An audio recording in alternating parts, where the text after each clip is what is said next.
20 or 30%. There could only be one result. The weakest firms would go to the wall and there'd be more unemployment. In addition, instead of easing interest rates, the country would be faced with a further tightening. The same holds true today, but for reasons of his own, the Right Honourable Gentleman chooses to ignore his own warnings. Now, Mr. Speaker, the opposition accuse us of being uncaring when we cut back certain spending programmes. Of course, there are many things we would like to do in the social field, but they can't all be done until we have a stronger economy. Yet, Mr. Speaker, we did provide for the pensioners' Christmas bonus last year. Moreover, we've introduced legislation to ensure it's paid annually. But in 1975 and 1976, there was no Christmas bonus for pensioners under Labour. Unlike the Labour government, we did abolish tax on war widows' pensions. Spending on the health service is not declining, and accusations that it is come ill from the party which between 1974 and 1979 decided to close over 250 hospitals. Education spending per pupil will continue to rise. But all of these matters, Mr. Speaker, are part of government spending and borrowing. And I referred earlier to private sector borrowing and its effect on the supply of money and inflation. In recent months, companies have been borrowing to finance not only high stocks, but pay settlements they simply can't afford. If they go on doing so, interest rates will stay high, there will be less money available for new business and new jobs, and companies will fail. If that lesson is learned, the path to lower inflation will be shorter and less painful. But too many trade unions still seem determined to make demands which ultimately will inflict damage on themselves, on their fellow trade unionists, and on the rest of the community. And that's why, and this brings me to the second main point which the Right Honourable Gentleman mentioned, why we're determined to redress the balance of power in our society, away from the trade unions and in favour of the individual, whether he be a member of a union, a consumer, a producer or taxpayer. After the events of last winter, under the Right Honourable Gentleman, when this country suffered the deepest indignities and insults at the hand of militant trade unionists, the standing of trade unions has seldom been lower in public esteem. For years, trade unions had campaigned for greater legal powers for themselves in industrial relations and employment. The last government increased those powers still further, until it seemed that whatever harm trade unions inflicted on others, neither individuals nor industry had any legal redress. But as well as a right to strike, there is a right to work.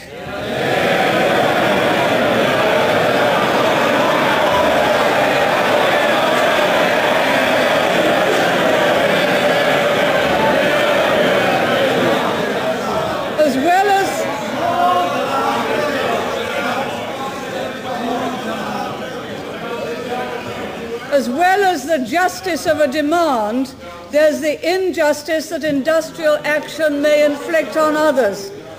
As well as a loyalty to the union, there's a loyalty to family and to company. As well as a right to a decent wage, there's a duty to society to provide essential services.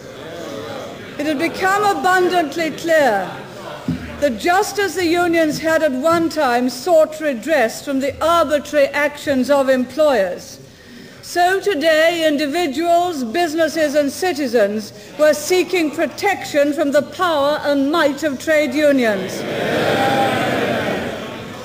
There is in this country a widespread view which we on this side endorse, that a person who is not a party to a trade dispute should be entitled to freedom to carry on his business and to go to work unhindered. And people feel that these rights should be protected by the law of the land. These feelings were the origins of the government's employment bill now going through the House. It will no doubt be vigorously opposed by some trade union leaders, by the militants and the party opposite, but not by the rank-and-file trade unionists, not by the overwhelming majority of the British people. The militants will oppose the provision for secret ballots. They don't wish the silent majority to be heard, even on matters which vitally affect their members' future. But the rank and file want it, even if the TUC General Council don't. The militants will oppose the provisions which restrict picketing to the place of work of the picket. For those who have been at the receiving end of secondary picketing at Sheerness and Hadfields, those will welcome the provisions on picketing. The militants will fight fiercely the provisions on closed shop, which give the individual redress against the employer or the union, or in some cases both. But the ordinary members believe that the remedy is long overdue. Some trade union leaders will object to the sections in the employment bill which prevent a repetition of the injustices practiced by the Slade Union. Injustices which were the subject of an inquiry, and an inquiry to which the union refused even to give evidence. But those who work in the industry have been pleading for just this protection. The employment bill begins to redress the balance of power in favour of individuals and those not involved in a trade dispute. Some trade union leaders will acknowledge that what we are doing has to be done. Most trade union members know it beyond all doubt. The more quickly and smoothly we can make these changes, the more justice will seem to be done. The sooner trade unions will return to public favour, and the quicker our economy will recover. Now, the Right Honourable Gentleman said a number of things about industrial policy. And of course there are many other changes which are necessary to improve the operation of our mixed economy. Government's job is to create the economic climate which will result in new jobs and present investment being used more effectively. First, yes, we on this side want to increase incentives and reward for extra effort, unlike the opposition. My right honourable friend, the Chancellor, made a start last year. We want a bigger gap between income in work and income out of work.